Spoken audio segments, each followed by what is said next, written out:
Okay, guys, we need to have a serious discussion about Captain Marvel and the pure train wreck that this movie is looking like it's going to be. I've been reading some articles on it and found this one. Look at this. Captain Marvel's Brie Larson can't save womankind, but she's doing her best. Oh no. Now, I'm not going to read this first couple of paragraphs because it's just insanely cringy. It's like, look at this. It starts off in a bright and airy dance studio on an austere stretch of Melrose Avenue in late January. Brie Larson in mid-spin, her face a mask of concentration, the faintest glow of perspiration on her brow. In dance, as in life, Larson gives things her all, especially when the disco ball is turning and the Chaka Khan tracks hits. Just no, I'm not reading that. I'm not going to read the rest of that, so we'll skip down. So, there is this sense of setting things up, Larson says. I know it's exciting and fun to be like, will it sink or will it float? What's going to happen? Can women exist in the world? Can women exist in the world? Answer, yes, they can. They have been, basically, since humans, have existed. We're not sure yet. Yes, we are. But women have been opening movies since the silent era. Oh, really? That's actually our point. We have been part of every major art movement. People just push us away once the movement gains momentum and act like we were never really there. What the hell are you talking about? And I'm gonna skip the bits that are just insanely cringy. But look, when Larson opens up her giant movie, the movie had a woman who shoots photon blasts from her hands and grapples with extraterrestrial shapeshifters while atop a speeding train. Note, I know it's been said, but she can fly, so, when she falls off the train, it's just lame. The movie that definitely will not determine the entire fate of women forever and ever, except that it will a little. No, it won't. While Larson may resist the historical significance of Captain Marvel, the company making this film has been a long time coming, and its arrival in theaters is freighted with meaning. We feel like we're the first of many, says Marvel Studios president Kevin Feige. When asked why it took so long to make a Marvel movie with a female lead, there were a lot of men in the initial run of Avengers. So, yeah, it's just sad because now obviously they're going this route. The initial run of Avengers very successful. It's gonna go downhill now, and there's gonna be a ton more female characters, and it's not because they're women. It's because social justice just kills everything. Larson's character will turn to theaters just 7 weeks later in Endgame, a pivotal movie for the studio that will establish the key heroes in the next era of the Marvel movies. Another first in Captain Marvel's shoulders, it'll be the first Disney movie to play on the company's upcoming streaming service, Disney Plus, rather than Netflix. Well, I'm not watching it, so yeah. Marvel announced that it was making Captain Marvel and the same day announced another barrier-breaking film, Black Panther, 4 years ago. That movie defied critical and box office expectations and went on to earn Marvel's first ever Best Picture Oscar nomination. Knock on wood, says Feige, one will work out as well as the other. Look, I personally didn't really like Black Panther, but it's very successful. I don't see this being as successful. But it continues. In a town that rolls its eyes at sincerity and where activism could just be another way to build one's brand, Larson is unabashedly earnest. A trait revealed in her long-standing advocacy. She's basically a bitch. She's been an early organizer of Time's Up, of course she has, a vocal champion of sexual assault survivors, many of whom she got to know while preparing to play a woman held captive and abused in Room, I'm not watching it, and a stark critic of her industry's depiction of women, of course she is. Captain Marvel is the most logical and populist extension of her advocacy, at least as far as blockbusters go. The very nature of this film means that I'm having conversations that I'd like to have about what it means to be a woman, of course. Larson said, what strength looks like, the complexities of the female experience, female representation. What are you doing? It's surprising and cool that my first giant movie I get to be having these kind of conversations.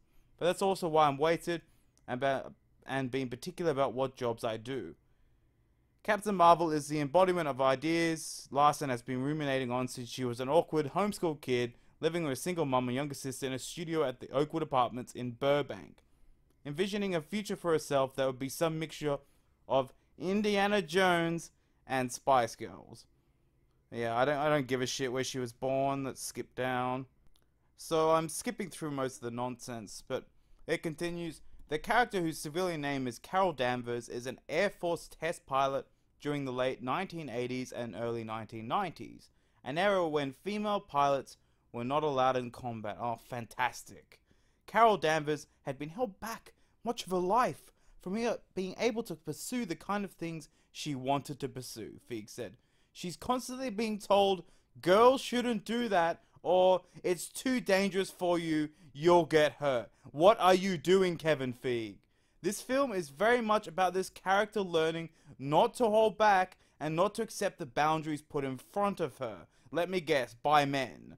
First introduced in the comics in 1968, predominantly as a love interest for the male Captain Marvel, Carol Danvers evolved to become one of Marvel's earliest feminists, albeit one whose midriff was always exposed under the name Ms. Marvel. Holy shit.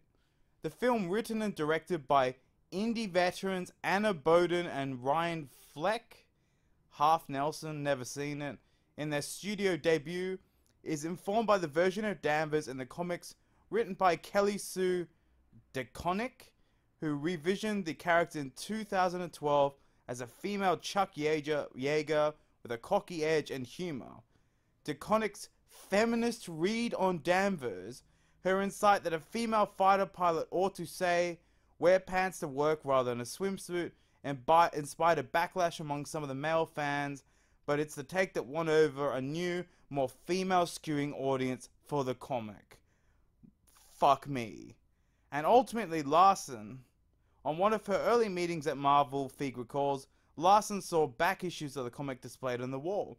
If you look at the comics, the further you go back, the less clothes Carol Danvers needs to be wearing, Feig says. Oftentimes, it's a one-piece bathing suit, basically with outrageous comic book proportions.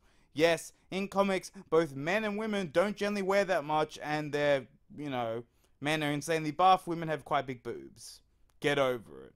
Brie pointed it out on the wall, and we went, yeah, just so you know, that's not what we're doing. She goes, okay, I didn't think so, but I'm glad you said that. Fantastic. Some reactions to the marketing for the film suggest there still exists a gender divide among the Marvel audience. Well, maybe the marketing for this film shouldn't, have white men just being the evil villain of the Marvel fanbase. As when some male fans on social media complained that Larson wasn't smiling in the trailer, with one Twitter user going so far as to Photoshop a smile onto her face, Larson responded to the smile more critique. Oh my god. Feminists, you suck so much. One familiar to many female politicians, she has resting bitch face, for fuck's sake. By posting an Instagram story that featured Marvel posters of male heroes with idiotic grins photoshopped onto their faces. That's fantastic. In the summer of 2017, after she had been cast, but before Marvel began shooting, Larson went to see another superhero movie, DC's Wonder Woman, in the theater and found herself sobbing.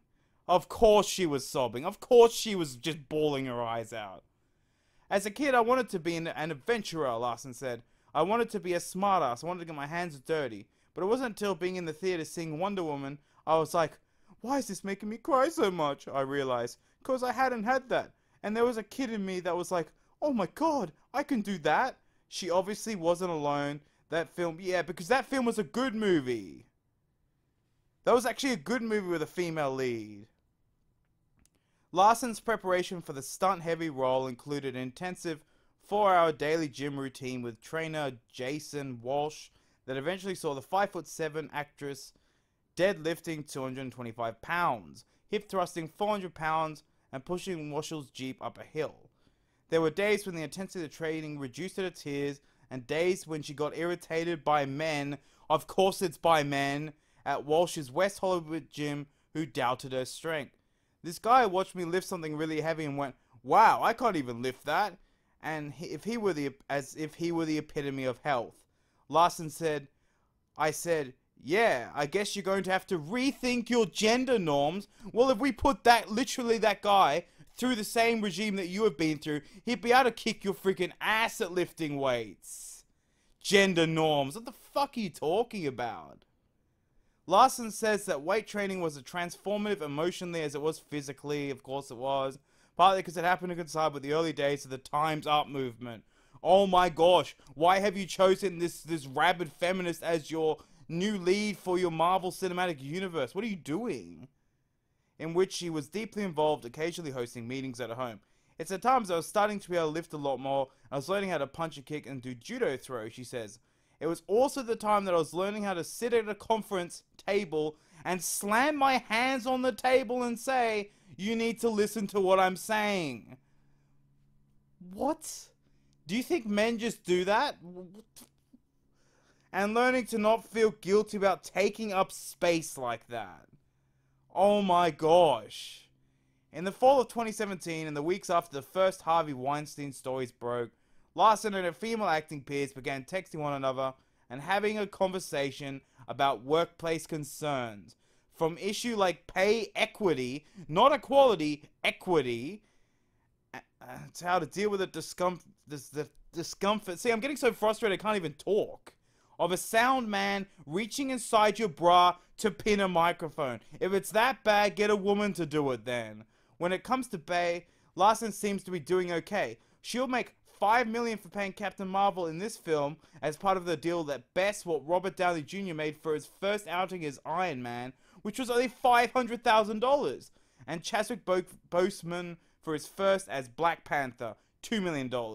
Oh, yeah, of course the feminist makes like double what Chadwick Boseman made and 10 times what freaking Robert Downey Jr. made.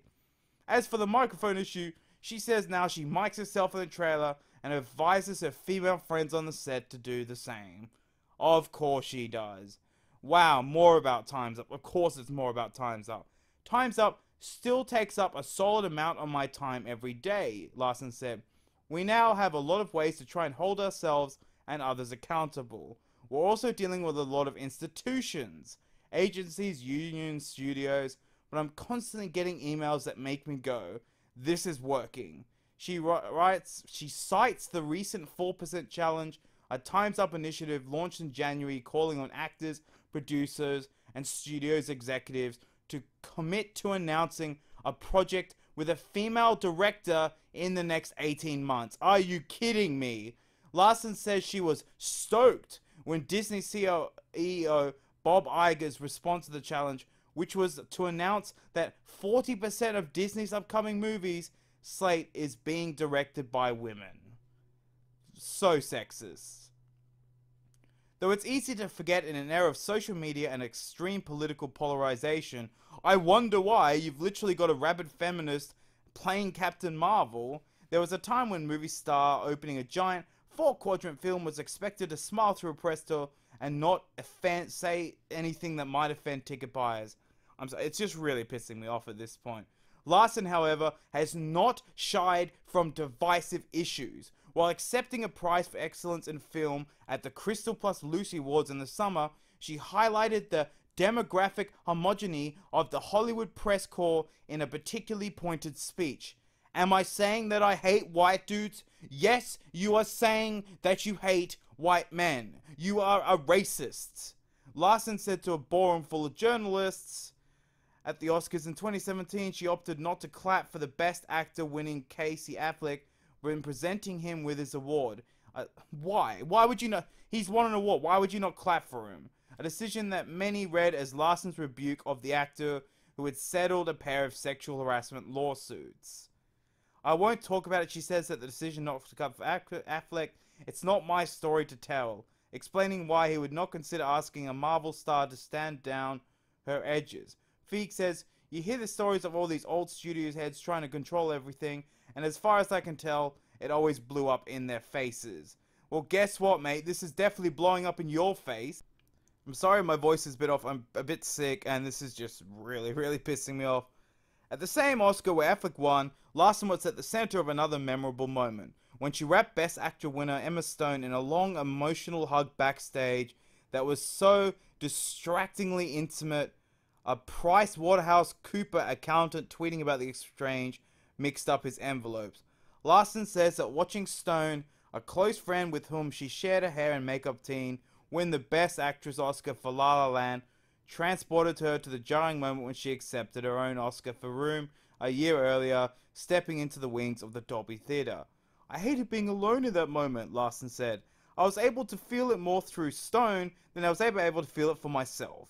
It's just too overwhelming. But seeing it from, like, your sister, I was able to just celebrate it and feel the love and acceptance of it in a way that I hadn't been able to before. This woman's a pathetic person. Female friendship is one of the core themes of Captain Marvel. Fantastic. Which traces Carol Danvers' struggles in the Air Force beside a fellow test pilot played by Lashana Lynch. Larson's female friends characterize her as a kind of tribe leader, so basically a bitch. Taking a loosely knit group of actresses, artists, musicians, and chefs who first coalesced around watching The Bachelor together, oh my gosh, and expanding their adventure to excursions that included roller skating, mushroom foraging, and karaoke. Larson and her fiance of 2.5 years, musician Alex Greenwald, recently called off their engagement, a subject she declines to discuss. She is vague about where she lives now. Anyway, I don't give a shit where she lives now. Perhaps because of the dramatic role she has played in movies like Room, The Glass Castle, and Short Term 12, and because of her activism, Larson's public persona can seem ultra serious, but her longtime friends describe her as someone who is goofy and accessible, who once wrote a screenplay while listening to the soundtrack from the musical Cats and wearing cat ears. Why is this added in? Who carries her own Mariana sauce along in her backpack for when restaurants serve her favorite food, mozzarella sticks with subpar dipping sauces. To unwind, Larson rents a private room at an LA karaoke bar and sings while she's wearing a sheet mask on her face. Oh my god, this movie's just gonna suck. It's clearly the side of Larson that shaped the comedic tone of her directorial debut. I don't give a shit about her directorial debut. Anyway, it's likely Larson's voice will be amplified after Captain Marvel's opens around the world, and maybe other women's voices will be better heard too. But if that's true, she would like us to acknowledge those women have always been there, shouting all along. So, give me a minute while I go shoot myself. Oh yeah, I forgot we don't have guns in Australia. That's fantastic. Anyway, this is going to be a complete train wreck. Marvel is just going completely off the rails now. What are you doing, Kevin Feige? Have these people learnt nothing? Don't you realize that attacking white men all the time is probably a shitty idea? As, you know, comics, like, there have been obviously non-white men fans, but it's men in general, and since America's, you know, quite white, it was a lot of white men that have actually propped up these superheroes. Oh, man, this is gonna be so bad. It's why I keep covering this topic. It's just, what are they doing? Why, like, didn't they learn any, like, Wonder Woman? Learn from that. Gal Gadot's freaking awesome. But no, they have to get this rabid feminist, hates men, time's up bullshit. Oh my god, pay equity. She gets paid 10 times that of Robert Downey Jr. did. And who do you think's the better actor? Robert Downey Jr. or Brie Larson? This is pathetic. This is pathetic. Anyway, I'm gonna leave a comment. It's just a link, which means we can just message via YouTube and try to get some feedback and just, yeah, find a better way to chat with you guys. So click on that if you want to say hello, got any feedback, and yeah, I'll try and get better, but this is just a terrible sign for what Marvel is doing. Please stop.